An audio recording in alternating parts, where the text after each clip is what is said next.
नमस्कार, मैं दीवान नौटियाल और आप देख रहे हैं डीसीपी न्यूज उत्तराखंड। और डीसीपी न्यूज उत्तराखंड पर हम बात करेंगे सरकार की उस महत्वपूर्ण योजनाओं को लेकर जो योजना भविष्य में बेटियों के लिए एक वरदान के रूप में साबित होती है, एक बड़े आर्थिक मदद का माध्यम बन जाती है। लेकिन अब उस योजना के तहत मिलने वाली वो धनराशि कहीं ना कहीं अतिरिक्त कागजी कार्रवाई के कारण अधर में लटकती हुई दिखाई दे रही है, यानी कि कई सारी बेटियां उससे वंचित हो रही है। और उसी को लेकर विधानसभा चक्राता के पूर्व विधायक प्रत्याशी समाज सेवी भीमदत्त वर्मा ने आज उप जिलाधिकारी के माध्यम से माननीय मुख्यमंत्री उत्तराखंड सरकार को एक ज्ञापन प्रेषित किया है। हम बात कर रहे हैं गौरा देवी कन्याधन योजना को लेकर, जिस योजना के तहत 51,000 रुपए की धनराशि 12th पास बालिका को मिलती है और पूर्व से मिलती रही है।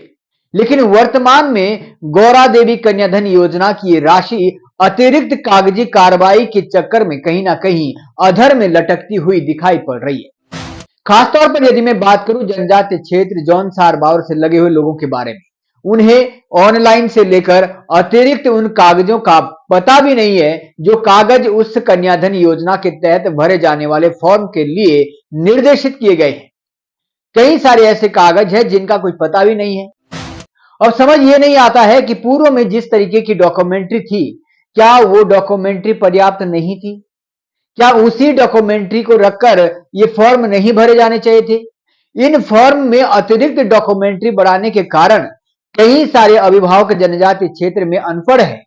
जिन्हें तहसील जाते समय एक कागज बनाने के लिए कई चक्कर काटने पड़ते हैं। वो गरीब मजदूर किराए में पीसता रहता है। ऐसे में चक्राता विधानसभा के पूर्व विधानसभा प्रत्याशी भीमदत्त वर्मा की मौजूदगी में क्षेत्र के लोगों ने आज एक ज्ञापन माननीय मुख्यमंत्री को प्रेषित किया है, जिसमें कि मुख्यमंत्री से गुहार लगाई है कि वो इस अतिरिक्त कागजी कार्रवाई को कम करके पूर्व की तरह उन कागजी कार्रवाई के आधार पर ही इस फॉर्म को सबमिट करने की प्राथमिकता को जारी करे, ताकि जनजातीय क्षेत्र की वो 12th पास गरीब घर की बालिकाएं इस फॉर्म से वंचित न रहे, जिनकी एक बड़ी उम्मीद 51,000 रुपए की ये धनराशि सरकार के माध्यम से जो मिलती है, उससे उनकी एक बड़ी उम्मीद लगी रहती है। आखिर क्या है ये पूरा मामला, किस तरीके की उलझने सामने आ रही है, क्या है वो अतिरिक्त कागजी कार्रवाई जिसको लेकर इन लोगों को परेशानी का सामना करना पड़ रहा है? उसके लिए हम आपको सीधा ले चलते हैं अपने सहयोगी रिपोर्टर शांति प्रसाद के पास और जानते हैं क्या कुछ कह रहे विधानसभा चक्राता के पूर्व विधायक प्रत्याशी और समाज सेवी भीमदत्त वर्मा इस फॉर्म प्रक्रिया में आ रही उलझनों को लेकर। नेताजी, उप जिलाधिकारी को आपके द्वारा आज ज्ञापन दिया गया और क्या परेशानी के बारे में? आज हमारे द्वारा माननीय श्रीमान उप जिलाधिकारी के माध्यम से माननीय मुख्यमंत्री को संबोधित एक ज्ञापन इसलिए प्रेषित किया गया कि जो गौरा देवी कन्याधन योजना सरकार के द्वारा संचालित की जा रही है, उस योजना के अंतर्गत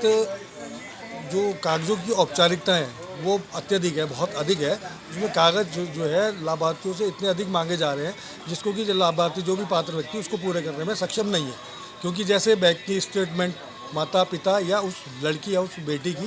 जिसने अभी 12th पास किया है, जैसे जन्म प्रमाण पत्र आंगनवाड़ी से मांगा जा रहा है, जबकि उसके बाद पहले से आधार कार्ड की एक व्यवस्था है और कॉलेज की मतलब हाई स्कूल की मार्कशीट है जिसमें डेट ऑफ बर्थ अंकित होती है। और दूसरी समस्या ये है कि जैसे पैन कार्ड ग्रामीण क्षेत्रों में ग्रामीण परिवेश में जो लोग रह रहे हैं उनको पैन कार्ड की आवश्यकता है नहीं, बावजूद उसके भी माता पिता और उस बेटी का जिसने 12th पास किया है उसका उन तीनों लोगों का पैन कार्ड भी मांगा जा रहा है। नेताजी, इसमें सबसे बड़ी जो समस्या है इसमें जो आय प्रमाण पत्र के उसमें जो सबसे बड़ी समस्या सामने आती है, क्या कहना है? आय प्रमाण पत्र ऐसा है जो आय प्रमाण पत्र का मामला है उसमें सबसे अधिक एक तो पैसा खर्च होता है पात्र व्यक्ति का। एक पहाड़ों में रहने वाले व्यक्ति को तहसील के चक्कर काटने पड़ते हैं, या